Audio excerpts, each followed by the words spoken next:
Madame, Monsieur, bonsoir. Bienvenue à Point Chaud, une émission qui met en collaboration 24 heures et TVRL.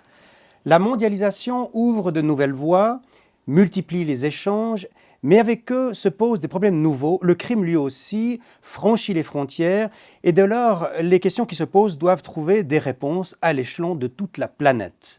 Faut-il ouvrir une cour internationale contre le crime? Eh bien, certains organismes humanitaires l'ont pensé. Et aujourd'hui, plus de 90 États ont déjà donné leur accord à la formation d'une telle cour. Nous sommes ici chez Peter Ustinov, quelqu'un qui, mieux que quiconque, connaît la mondialisation, d'abord parce qu'il est mondialement connu, mais aussi, Peter Ustinov, c'est le président du mouvement fédéraliste mondial. Et vous êtes, monsieur Ustinov, l'un des initiateurs de ce projet pour une cour pénale internationale. Alors, qu'est-ce qui a suscité ce désir de créer cette cour? Et d'abord, on sait qu'il existe des tribunaux internationaux. Alors, qu'est-ce qui va distinguer la Cour pénale internationale? Moi, je ne suis pas un initiateur, parce que ça a commencé, la première fois qu'on a mentionné ça comme possibilité, c'était il y a 129 ans. Alors, l'idée a commencé en 1862. Avec la fin de la guerre franco-prusse, par un monsieur Gustave Moignet, qui était un des signataires du premier comité du Croix-Rouge international. C'est intéressant le lien entre les deux, parce que lui aussi était épouvanté par les crimes de guerre, selon lui, pendant la guerre prusso-française. Et depuis là, ça, naturellement, tout qui a à faire avec la législation prend beaucoup de temps, on sait ça, la loi. Et jusqu'à maintenant. Et en 98, on a la première grande conférence organisée par les Nations Unies et la première grande collaboration entre les organisations non gouvernementales et les gouvernements actifs.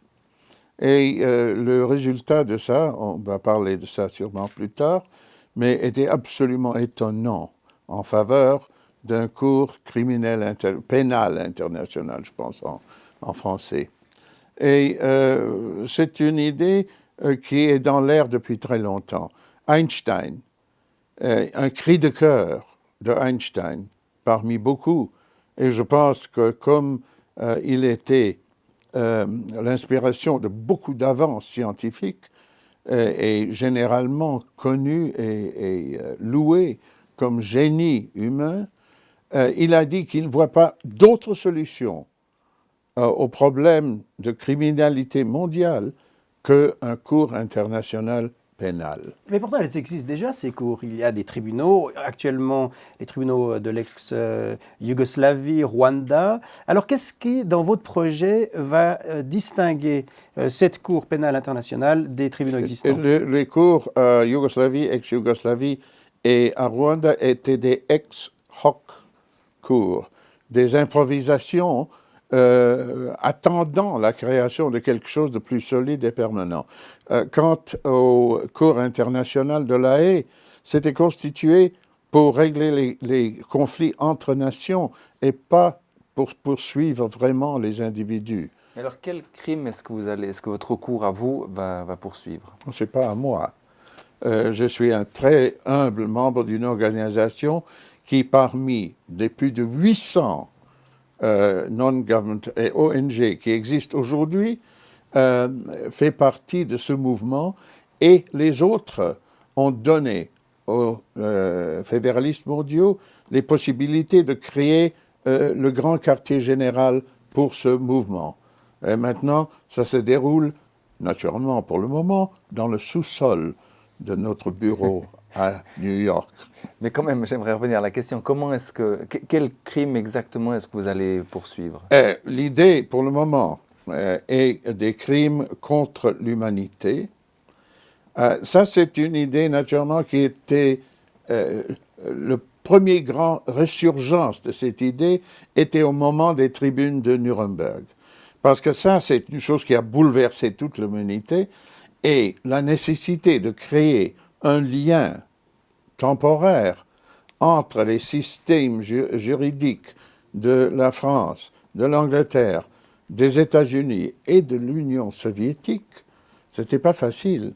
Et c'était aidé naturellement par l'énormité des crimes. Parce que c'était unique dans l'expérience humaine d'avoir des crimes tellement horribles et tellement répandus et tellement organisés.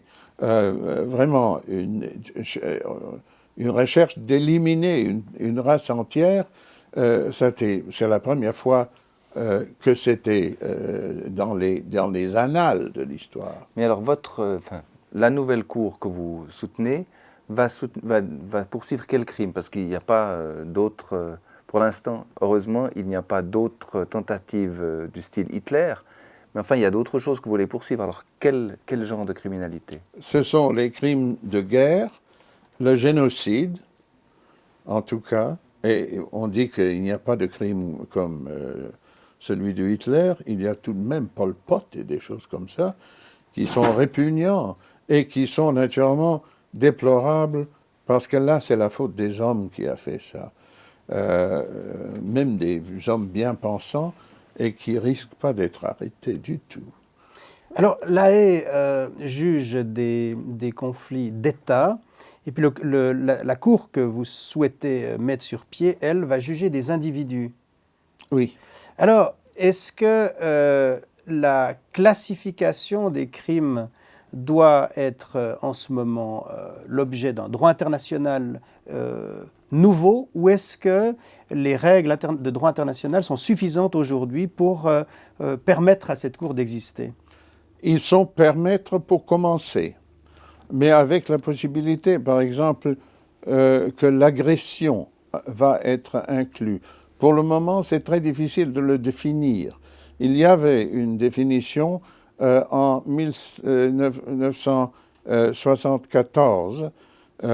Enfin, les nations étaient d'accord sur qu'est-ce que ça veut dire, mais légalement, ce n'est pas clair avec les différents systèmes de divers pays. Mais naturellement, les avocats font partie des NGO qui opèrent dans ça. Il y a des NGO, ONG qui couvrent presque tout. Et puis ça, c'est un développement dont j'aimerais bien parler, qui est assez récent, les ONG. Et moi, je pense que c'est parce que les gouvernements normaux sont dirigés presque toujours vers la politique intérieure. C'est ça qui intéresse les gens vraiment, s'ils doivent payer plus d'impôts, s'il y a la sécurité sociale et tous ces problèmes-là qui exercent normalement les gens parce que ça dicte la façon dont ils vont vivre ou trouver la vie difficile. Il y avait toujours des ministres des Affaires étrangères, mais c'est vraiment pas une chose intégrée dans le gouvernement. C'était comme des veilleurs de nuit sur un bateau qui s'assurent que votre bateau ne va pas entrer en collision pendant la nuit. Ou, si c'est destiné d'entrer en collision, sur les meilleures possibles conditions. Est-ce que les ONG aujourd'hui font ce travail puisqu'elles sont tournées vers l'extérieur? C'est exactement ça. C'était créé dans le congrès à Davos, dans le meeting à Davos, M. Biedenkopf, le très perspicace et mentalité froide et méticuleux que malheureusement je n'ai pas, il a dit que les ONG sont très très vitales, mais pas absolument essentielles parce qu'ils ne sont pas élus. Et pour cette raison, ils doivent reconnaître leur place et pas se mettre trop en évidence pendant que les représentants des gens qui ont voté parlent. Moi, je pense... Excusez-moi, les gens qui ont été élus maintenant écoutent de plus en plus les organisations non gouvernementales. Absolument. Parce qu'elles représentent justement non, les c'est pas intérêts mon qui n'ont pas idée, d'autres. c'est lui. C'est lui qui a dit ça. Moi, je ne suis absolument pas d'accord. Je pense que l'ONG est une nouvelle forme de démocratie qui répond automatiquement à un désir ou même une nécessité du public. Et ils sont maintenant plus de 800 qui sont grandis comme des champignons appelés après la pluie et qui sont là. Et si ce n'est pas vrai ce que j'avais dit, ils auraient disparu il y a longtemps. Mais c'est absolument vital. Et maintenant, on voit que les gouvernements, sans cette manque de possibilité de s'externaliser, parce qu'il n'y avait jamais un siècle où il y avait plus de sommets. Il y a un chaque 5 secondes. Les premiers ministres se rencontrent, ils bavardent, ils s'embrassent. Tout le monde s'embrasse maintenant. Et c'est très émouvant. Avant, c'était seulement les généraux français qui s'embrassaient. Mais maintenant, c'est tout le monde, c'est répandu. Les Russes. Les Russes, et j'ai vu Clinton avec Arafat, très émouvant, enfin, à Davos. Alors, Et c'est une gloire de la Suisse que le premier ONG était la Croix-Rouge, où monsieur Henri Dunant a traversé un champ de bataille pendant qu'il s'aventurait sur le paysage paisiblement. Il a vu la bataille de Solferino de près, il était horrifié, et ça, il a fondu la Croix-Rouge. Aujourd'hui ou dans le temps, ça aurait été impossible pour un gouvernement d'avoir le mandat de créer une chose comme ça. Alors justement, on constate aujourd'hui que c'est à nouveau les ONG qui poussent en direction de la création de cette Cour internationale. Absolument. Alors dans l'esprit de ces ONG, et dans le vôtre en particulier, est-ce que la Cour internationale va être une cour de première instance ou est-ce qu'elle pourrait être conçue comme une cour d'appel après les instances nationales ? Elle se rend dans le cas où un gouvernement pense que c'est leur affaire. C'est à débattre. Mais enfin, pour tous les signataires, c'est reconnaître une force supranationale qui est aussi forte que les grands magasins et fabricants de ce pays. Alors, vous citiez tout à l'heure des dictateurs récents, vous citiez le cas de Pol Pot. Dans un pays de dictature où la Cour pénale devrait agir, par définition, le dictateur va mettre une entrave à ce type de justice. On a l'exemple actuel de Pinochet. Oui, mais alors, comment, par exemple, pourrait fonctionner cette Cour si le cas de Pinochet lui était soumis ? Je pense que ça va être automatique pour le cas de Pinochet d'être envoyé à ce cour. Pinochet est un cas très important pour ça. Parce que Pinochet, c'est un cas où il y a un précédent qui est enfin créé, où Pinochet est arrêté par les Anglais et maintenant, c'est une question, qu'est-ce qu'on va faire avec lui? Est-ce qu'il est trop vieux? Est-ce qu'il n'est pas trop vieux? Les Espagnols se soumettent. Tout le monde est parfait dans cette affaire, sauf Pinochet, mais le pauvre maintenant, s'il est vraiment malade, je ne sais pas la solution. Mais la précédence est créée et les Belges, ce sera absolument inutile pour les Espagnols ou les Belges de faire appel. C'était seulement l'initiative pour l'arrêter. Et c'est extraordinaire que maintenant c'est fait. C'est un fait et c'est irréversible. Alors c'est dans le Chili démocratique d'aujourd'hui, le dialogue peut être ouvert avec des instances judiciaires de ce type-là. Mais imaginons à nouveau une dictature du style de Pol Pot. Là, le pays se fermant, est-ce que l'instance judiciaire, la Cour internationale, pourrait agir? Est-ce qu'elle pourrait agir manu militari si nécessaire? Comment est-ce que vous envisagez le type d'intervention si le pays connaît un génocide et refuse de se soumettre à cette Cour? On a déjà le cas de Milosevic, qui est appelé, et aussi de Karadzic et Mladic et tous ces gens-là. Un après l'autre, les petits poissons ont été capturés dans des filets et comme exemple, ils sont condamnés à ça et ça et ça. Mais ce n'est pas satisfaisant, naturellement. C'est pour ça que Pinochet est encore plus important qu'avant. Parce que Pinochet ne sentait pas le danger. Il pensait que c'était possible de venir à Londres et prendre le thé avec Madame Thatcher. Et si votre cour existe, non seulement Pinochet serait jugé, mais les Milosevic et autres aussi. Ah, je pense. Plus efficacement que par le tribunal actuel. Mais si on regarde le cas de Milosevic maintenant, personnellement, je suis très opposé à l'action de l'OTAN en ex-Yougoslavie. En ex-Yougoslavie. Je pense que ça menait nulle part. Bombarder les gens, c'est pas une preuve d'amitié. Ça n'a fait aucune différence, vraiment. Un peu de différence à Kosovo, mais les meurtres continuent, ce n'est pas la stabilité.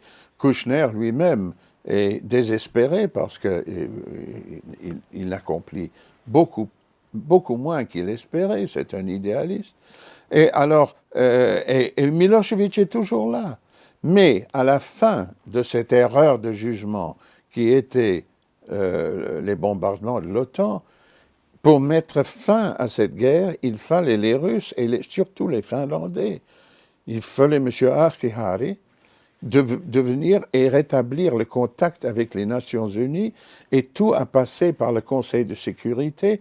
Et à ce moment-là, les Yougoslaves ont obéi parce qu'ils respectaient encore les Nations Unies et ils ne respectaient pas du tout, et pourquoi doit-il, l'OTAN, qui est une chose illégale. Donc votre cour internationale aurait l'autorité de l'ONU? Je pense. Où est-ce qu'elle serait oui, parce basée? que ça ne serait pas, un des piliers de l'OTAN, de l'ONU, comme le cours de La Haye. Ça fait une partie intègre non, mais c'est lié par toutes sortes de contrats, et en somme, quand c'était créé à Rome, c'était Kofi Annan qui a émis un immense soupir, disant « Enfin, on a un instrument qui peut servir à ça ». Alors, c'est très près des Nations Unies. Et la conférence de Rome était inspirée par les Nations Unies, même si ce n'est pas lié par fraternité, ou ce n'est pas un neveu. Alors, Peter Ustinov, vous connaissez bien l'Amérique. En tout cas, Hollywood vous connaît très bien, acteur mondialement connu. Mais il y a une question qui se pose à propos de l'Amérique.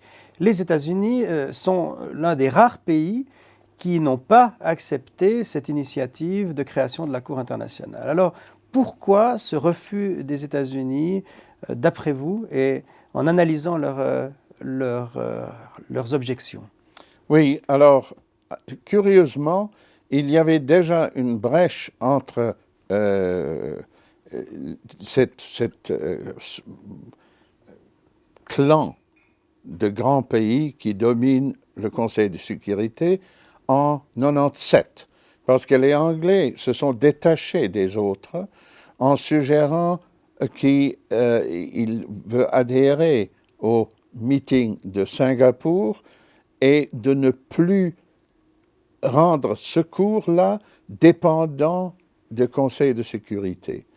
Ce qui était une révolution en somme, et les Américains ont réagi de leur façon. Le sénateur Jesse Helms, qui est un vieux conservateur du Sud, qui est chef de leur comité du Sénat de Foreign Affairs, des affaires étrangères, et qui, vraiment, son expérience du monde moderne semble assez limitée. Je parle avec une évidente hostilité, mais avec beaucoup de tact. Alors, Jesse Helms a informé le jour avant que si cette convention passe, ça va être tôt, je parle l'allemand maintenant, ça va être mort à l'arrivée devant le Sénat si il n'y a pas une provision que l'Amérique peut exercer un veto sur les décisions du cours. Alors ça me semble complètement monstrueux. Mais quel type de veto, par exemple? Un veto comme dans la sécurité, je pense. Mais même un veto de siéger, par exemple, est-ce que l'Amérique réclamerait un droit de veto sur le tribunal, même allant jusqu'à l'interdire de siéger pour telle ou telle affaire? On n'est pas entré en détail, mais c'était clair que l'Amérique peut mettre un veto sur les décisions de la Cour, ce qui est encore une plus grande perte de temps. Mais à votre avis, comment est-ce que les Américains justifient ce type de refus?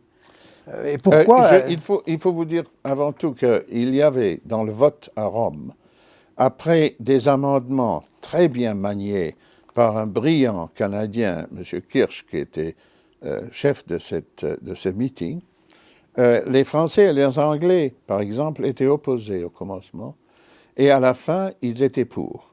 Ben, il y a des tout petits changements qui arrangeaient tout. Avec les Américains, ça n'a pas marché, parce que c'est une question fondamentale avec eux. Alors, à la fin, on a eu le paradoxe d'avoir 120 pays qui ont voté pour, 21 abstentions et seulement 7 contre. Mais les 7 étaient assez intéressants. Et ils n'étaient pas nommés officiellement parce que le vote n'était pas de cette nature-là. Mais les numéros étaient éloquents. Parmi les 7 étaient les États-Unis, la Chine, l'Israël, pour des raisons à eux, l'Irak et l'Iran, qui est vraiment un paradoxe inouï dans ce monde moderne. Et je pense que la raison, c'est encore plus flagrant avec une mesure qui est beaucoup moins controversée que ce cours. C'est la Convention sur les droits de l'enfance. C'est très difficile vraiment d'être contre ça. C'est tellement humanitaire et tellement direct et ouvert. Mais il y a 2 signatures qui manquent encore. Un, c'est la Somalie, parce qu'il n'y a pas de gouvernement. Et l'autre, les États-Unis, parce qu'il y a peut-être un peu trop. Mais pourquoi? Ah, pourquoi? Parce que c'est un système fédéral, pas du tout dans les lignes du système fédéraliste. C'est-à-dire, chaque de ces 51, 52 États ont leur propre système de gouvernement. Il y a des gouvernements, des États qui ont la peine de mort, la plupart ont la peine de mort, et tout divers. On est fusillé dans un État, on est mis dans une chambre de gaz dans un autre, on a une chaise électrique dans un autre, et des injections tuantes dans un quatrième.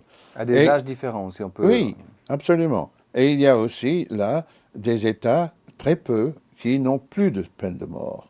Des États éveillés. Ou qui l'ont jamais eu. Non, et qui sont éveillés envers le... Et puis, je pense, avec la Convention de l'enfance, il y a tout de même une espèce de vanité américaine de penser que dans certaines circonstances, ils peuvent savoir mieux que le reste du monde. Et c'est surtout un paradoxe, parce que c'est un retour dans le pays le plus moderne, le plus attaché au futur du monde. Il y a encore des éléments, pas moyenâgeux, mais de XVIe siècle, puritains, et basés sur la parole exacte de la Bible. Je pense qu'il y a encore des pères qui pensent que c'est leur droit biblique de châtier les enfants, même si ce père est un sadique. Et s'il tue son enfant, bah, ça va se régler par la loi, après. Mais il y a un manque de sensibilité envers la mode, envers le degré d'humanisme qui est entré dans nos esprits tous. Dans cette cour pénale, il n'y a pas de peine de mort. Il ne peut pas avoir de peine de mort. Il y a à l'extrême une peine de prison à perpétuité. Mais même ça, ces jours-ci, il y a toujours une fenêtre ouverte à quelqu'un qui a vraiment changé complètement de caractère, ce qui est toujours possible. Le pardon. Le pardon. Mais je pense que l'Amérique est avec 3000 gens qui attendent d'être tués sur le... c'est un paradoxe terrifiant. Et un danger pour tout le monde. Le fait que ces gens attendent parfois 25, 30 ans pour savoir qu'est-ce qui va devenir et s'ils vont être tués ou non. Alors vous êtes au fond sur le point d'aboutir s'il n'y avait pas l'opposition des États-Unis. Vous n'avez pas le sentiment, vous parliez tout à l'heure de mondialisation et d'idéalisme, que comme fédéraliste mondial idéaliste, vous êtes en opposition directe avec la volonté de puissance des États-Unis qui dirige la mondialisation? Oui et non. C'est très difficile parce que, comme j'ai dit à Davos, c'est jamais dans l'histoire il y aurait une puissance aussi forte que ça où les gens eux-mêmes étaient aussi gentils. Les Anglais et les Français, quand ils étaient dans la même position, étaient loin d'être aussi gentils que ça, j'en suis convaincu. Ils étaient beaucoup plus... ils prenaient avantage de leur position arrogante, oui. Les Américains ont une arrogance, mais une arrogance feutrée, qu'on sent aussi à Davos. Le résultat est exactement le même. Mais je pense que les Américains sont plus maniables. Ils sont très ouverts. Si on trouve une opposition plus acharnée, mais dans la même direction que le mien, on le trouve en Amérique. C'est un pays et un comportement qui crée ses propres oppositions. C'est pour ça que c'est un pays profondément démocratique, en dépit de tout. Mais je suis choqué que les gens peuvent encore avoir l'idée d'un chambre à gaz depuis les nazis. Ça, je trouve absolument répugnant. Pour revenir à Davos un instant, oui. Il est clair que les Américains de Davos étaient extrêmement secoués par ce qui s'est passé à Seattle. Et pendant que vous y étiez, il y a eu la manifestation. Maintenant, vous étiez invité parmi les personnalités importantes, mais représentant d'une organisation non gouvernementale. Vous vous sentiez plus proche des décideurs politiques et économiques ou des manifestants? Vraiment, je n'ai pas remarqué les manifestants. Il y avait beaucoup plus de délégués que des manifestants, ce qui n'est pas vrai à Seattle.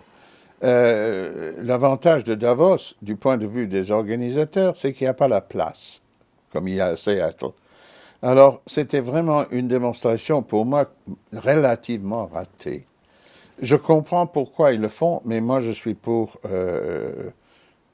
les délégués et pas pour les protesteurs. Donc, vous vous sentiez intégré là-bas? Non, pas intégré. Je me sens encore très libre de changer d'avis et de former mes propres opinions, ce qui me semble le plus important de tout.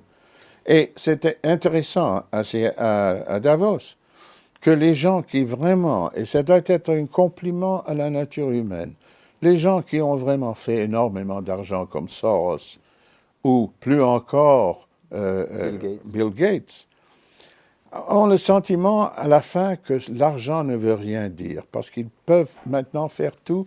Et alors, qu'est-ce qu'il faut faire? Il faut rester avec les choses simples et donner des sommes immenses pour rétablir une espèce de balance mentale et rendre la vie possible. Et c'était merveilleusement clair dans un séminaire où Bill Gates était et aussi un jeune Américain qui s'appelle Steve Case, qui est le chef de AOL et qui a parlé comme ça avec cette agitation très claire et transparent américain. Et il a dit tout le temps, j'ai 41 ans. Il a répété 2 ou 3 fois. Et j'étais étonné parce que j'ai dit après, il parlait avec l'énergie d'un homme de 40.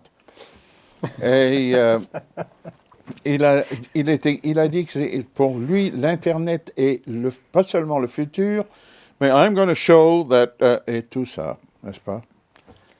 Et à la fin, Bill Gates, beaucoup moins crispé, a dit, oui, j'adore l'Internet, je suis absolument d'accord. It's cool, il a dit. But I don't think it's the most important thing.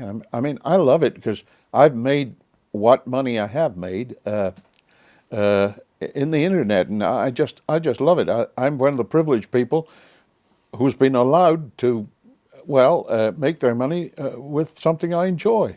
I love it, but it's not the most important thing. Il a dit, you can't go to Africa On ne peut pas aller en Afrique et un homme vient vers vous en disant « je ne me sens pas bien ». Ah ben, alors voilà l'Internet. Mais c'est pourtant ce qu'il va faire, puisqu'il a donné 1 milliard de francs suisses pour vacciner toute la population de la Terre. Oui, Et exactement. qu'il va faire beaucoup d'argent grâce à ça. Mais ça, c'est une autre Mais, histoire. mais ça, c'est une conséquence de Davos. Oui. Il réalise enfin que c'est commercialement un avantage de donner l'argent à ceux qui ne l'ont pas. Alors, Comme vous parliez tout à l'heure de l'importance des organisations non gouvernementales. Alors, le mouvement fédéraliste mondial dont vous êtes président agit beaucoup, puisqu'il a agi notamment pour la création de cette Cour internationale. Est-ce que vous pouvez peut-être nous parler de ce mouvement que vous dirigez et des buts qu'il s'est de manière générale assigné? Je pense que le vent est dans nos voiles. Parce que les choses, il y a 20 ans, les gens ont pensé qu'on était des utopiens un peu fous, mais gentils et tout ça. Il a été créé quand, le mouvement? Hein? Le mouvement a été créé quand?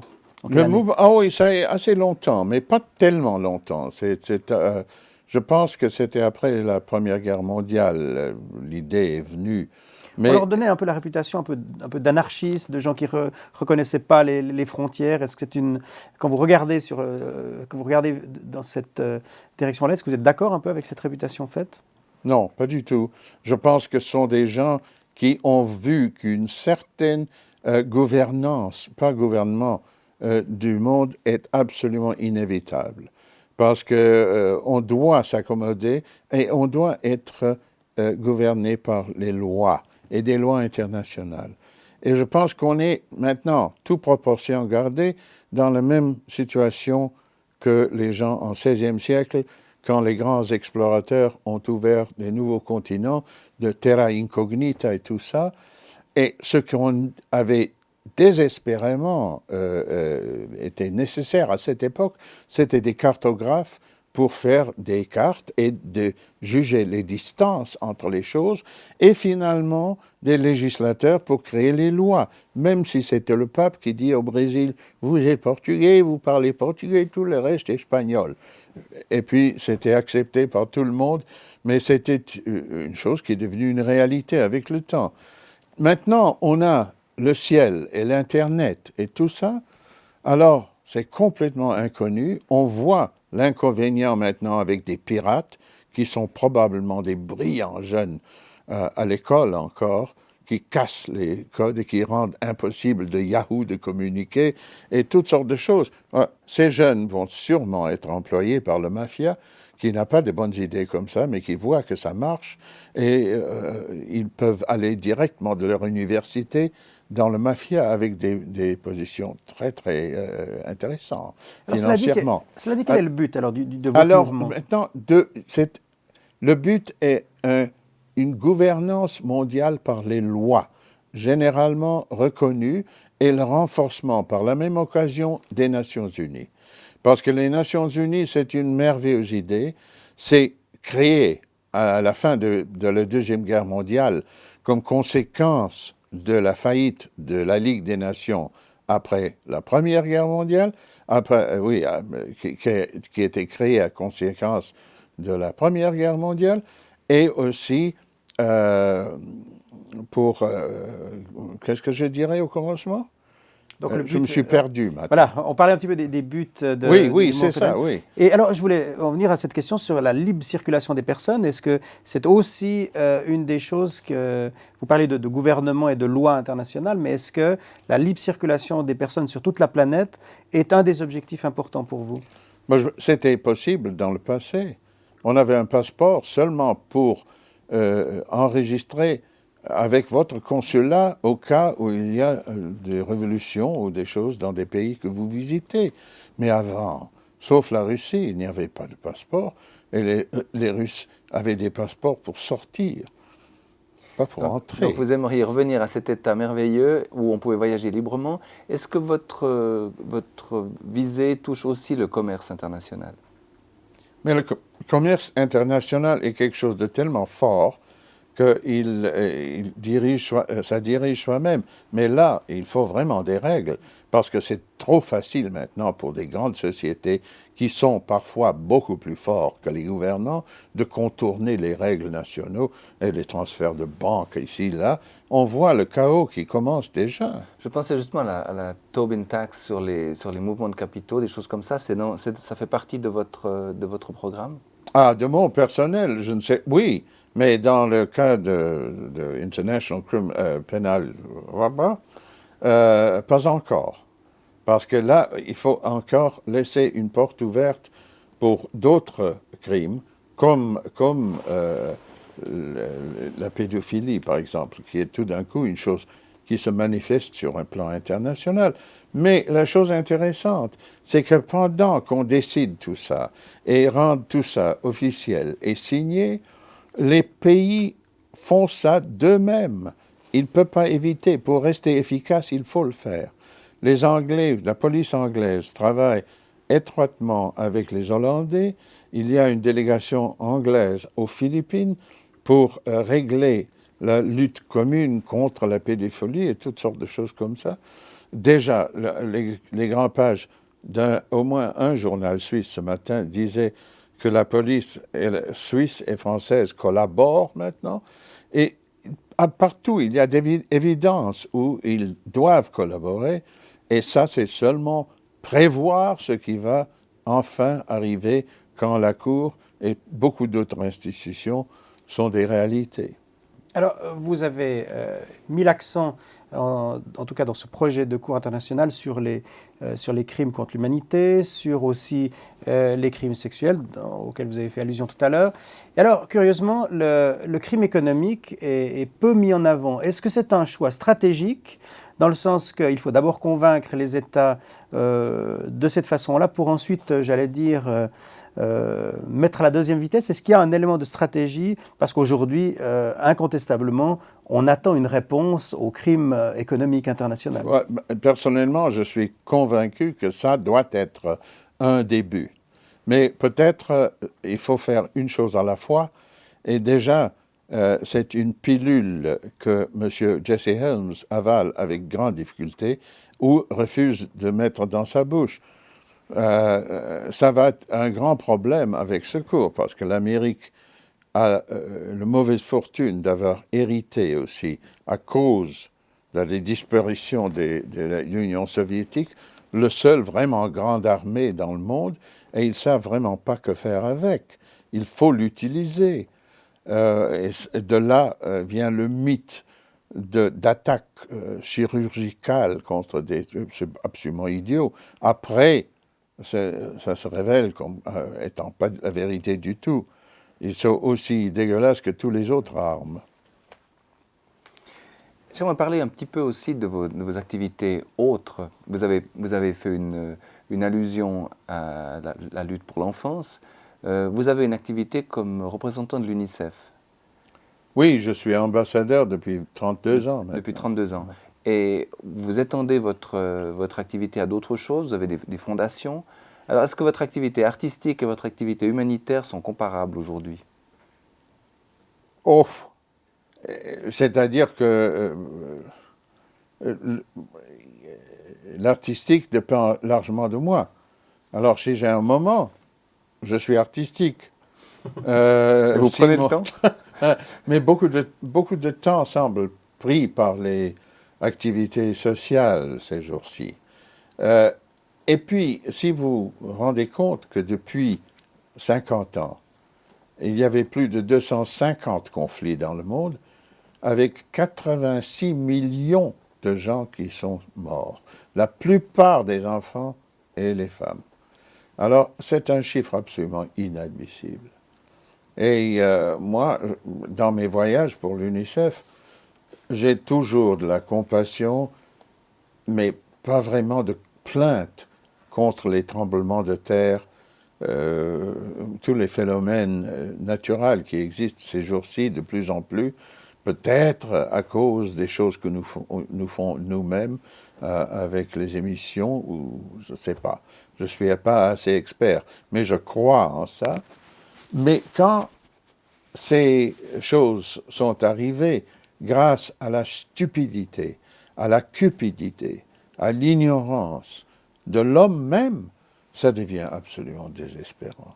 Par exemple, le Cambodge est le pays le plus tragique que je connais parce que la mort est devenue une habitude là-bas et parce que survolant partie du pays, c'est comme comparable à survoler un poulet qui est préparé pour le four.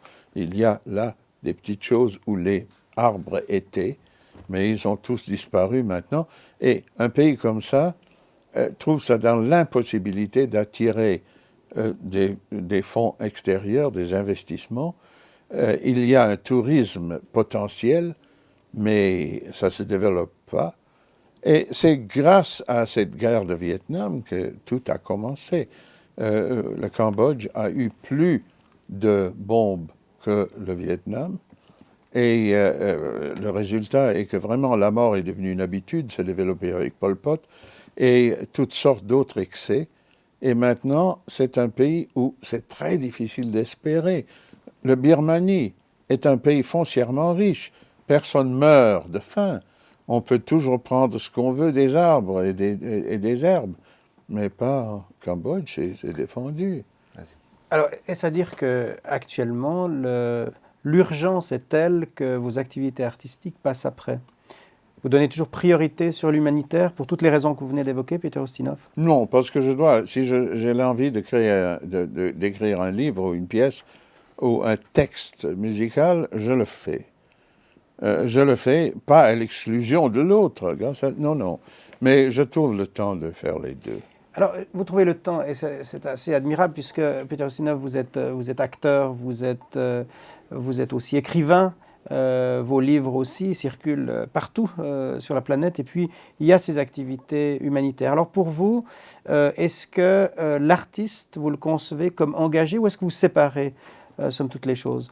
C'est vrai que dans certains films hollywoodiens que vous tournez d'ailleurs encore maintenant, l'année passée vous en avez tourné encore un, là il n'y a pas à proprement parler de message, mais vous êtes simplement employé, si j'ose dire, Voilà. de la production. Mais est-ce que vous voyez un lien, ou est-ce que vous souhaitez créer ce lien artistique avec l'engagement humanitaire? Non, mais naturellement, ce que j'écris est coloré par ce que j'ai vu et mon expérience. Mais en somme, non. Je sépare les deux. Mais j'espère que ce que j'écris est assez humain et assez subtil d'être compris. Mais en somme, un lien, non. Mais je pense qu'il ne faut pas être Bill Gates ni Soros, de reconnaître le fait que si on a un peu de succès dans ce monde, ses responsabilités deviennent plus grandes et pas plus petites. Alors, une chose étonnante avec vous, vous avez 79 ans, on peut le dire, 79 ans, et Pas encore. vous allez les avoir en avril, en avril, je suis bien informé, donc d'ici peu de temps. Et avec ça, encore toutes ces activités-là, est-ce que le goût au travail, le goût comme acteur est toujours le même? Vous avez tourné encore un film il y a quelques mois, est-ce que c'est toujours le même plaisir que celui que vous aviez quand vous étiez Néron, quand vous étiez Hérode? Non, pas vraiment, parce que maintenant je fais des caméos, parce que à mon âge, c'est plus difficile d'assurer un vieillard comme moi. N'est-ce pas? On donne des rôles assez courts, mais juteux. Et, oui. Qu'est-ce que c'est qu'un rôle juteux? Juteux. En Amérique, j'ai joué un Américain pour la première fois. Vraiment. Et là, j'ai eu le plus grand plaisir parce que j'imaginais que c'était au moins un frère de Jesse Helms. C'était un homme très déplaisant, que j'en suis sûr que Helms n'est pas, c'est ça son danger. Et j'ai dit aussi à Davos que le petit garçon, là, le malheureux, trouvé dans l'eau et qu'ils veulent retenir... Le Cubain. Oui, le Cubain. Que c'est Congressman Dan Burton, qui est un ami de Jesse Helms. Il y a un Helms-Burton Act. Il a dit que, j'ai vu, très très gentil à la télé, il a dit que le petit garçon était trouvé dans la mer, et la mère maternelle, voulait aller vers la liberté.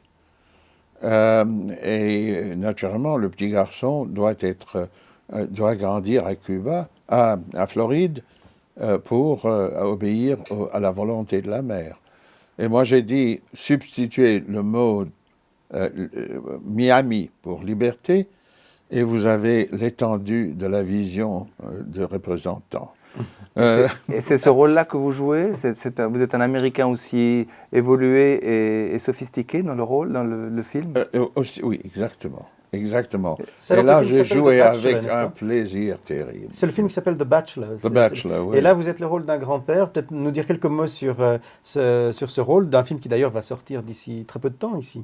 On Oui, ne l'a pas encore vu, mais il doit apparaître sur nos écrans bientôt. oui, c'est un espèce de reclus que tout le monde, y inclut son petit-fils, pense qu'il va laisser rien dans son testament parce qu'il est assis dans un jardin d'un bicoque misérable, jetant des morceaux de viande sur le barbecue et mangeant ça comme snack toute la journée. You want a piece of meat? I'm going to throw another piece on. Et puis, il dit, il prépare ça. Horrible, monsieur.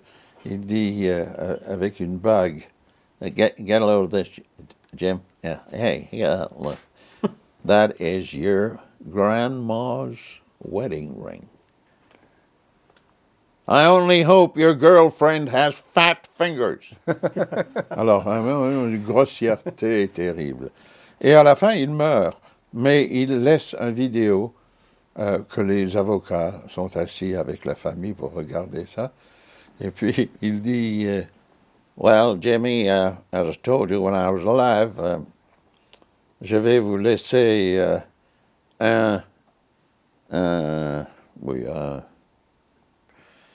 et la famille dit,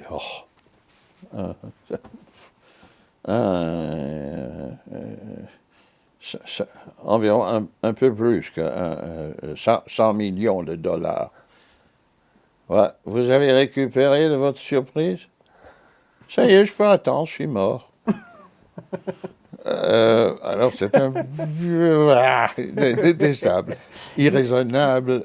Mais vous, par exemple, quand vous jouez ce genre de rôle, Peter Ustinov, actuellement, c'est encore c'est un plaisir, c'est d'entrer dans ce type de personnage, même odieux.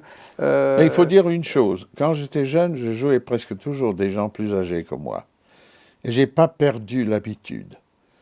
Et chaque fois que je joue quelqu'un de mon âge, pour amour-propre, je dois lui faire un peu plus vieux que moi. And that's the reason he speaks like that. Bon, vous jouez toutes sortes de rôles et vous jouez parfois le rôle du Suisse.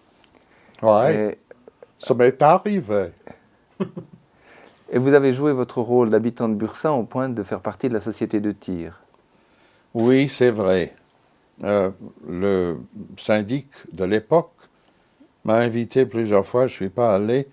Et un jour, ils sont venus ici pour plaider. Et je suis allé juste avant mon départ pour Moscou. Et moi, j'ai trouvé un champ de tir ultra moderne dans les bois ici. Étonnant avec les choses où on voyait par ordinateur le cible en grand, et je ne sais pas. Et alors, j'ai vu un fusil très moderne. J'avais un peu peur des fusils parce que j'étais dans l'armée britannique et j'avais l'arme le plus moderne de mon unité qui était de 1912. Et ça, c'était en 1939? En 1942, mais pendant la guerre. Et alors, chaque fois que je tirais, il y avait eu... C'était comme un cheval qui voilà mes livres. Un cheval qui... Et puis, à la fin, le maire, le syndic, est arrivé avec quelque chose caché derrière son dos en disant « Ah, monsieur Ustinov, vous avez résolu un problème grave que nous avons eu. On était déterminés de vous donner une médaille. Et on ne savait pas comment. Maintenant, monsieur Ustinov, vous l'avez mérité. » Et j'ai regardé le cible, en fait, ils étaient tous groupés près de l'un de l'autre. Et on m'a donné une médaille, ici, avec un morceau d'étoffe colorée qui pendait. Une drôle de médaille. C'était à l'envers de l'habitude. Et j'ai oublié, j'ai porté ça à Moscou, où tout le monde, à l'époque, avait des médailles. C'était l'Union soviétique. Vous en avez plus d'une, puisque vous avez été anobli en 1990, donc vous êtes Sir Ustinov maintenant. En fait, Ah oui, mais je n'avais pas ça. Voilà, mais Et en fait, en votre Russie, on m'a anoblissement... demandé qu'est-ce que c'était. J'ai dit, ah, je suis partisan suisse. La résistance suisse. Partisan. Est-ce que on peut peut-être quelques mots juste en fait pour nous expliquer pourquoi vous avez reçu cet anoblissement? Mais c'est que, vous savez, quand on est invité à une soirée, il y a toujours des journalistes, et c'est une grande soirée, qui demandent pourquoi on vous a invité ici. Mais il ne faut pas me demander, il faut demander les autres. C'est comme Davos. Alors, je pense que c'était pour des choses de charité et œuvre dans le théâtre, Et vous, qu'est-ce que ça vous a fait comme effet? dans les arts. J'étais enchanté. Ma femme était plus enchantée que moi, parce que l'idée pour une Française d'être lady était délicieuse. Et comme son frère est marquis, elle est rien. Enfin, elle avait une lady. Grâce à vous. Ouais. Et vous nous traitez ici comme des marquis, ici, sur les bords du Léman. Peter Ustinov, merci de nous avoir reçus. Nous arrivons, hélas, déjà au terme de cette émission. Nous avons parlé de ce projet de cour pénale internationale. Nous avons aussi parlé du personnage toujours actif et ô combien précieux qui est Peter Ustinov. Merci en tout cas de nous avoir reçus et à bientôt. C'est trop gentil. Et vous êtes toujours le bienvenu si vous votez pour nous. Voilà. C'est la réponse suisse idéale.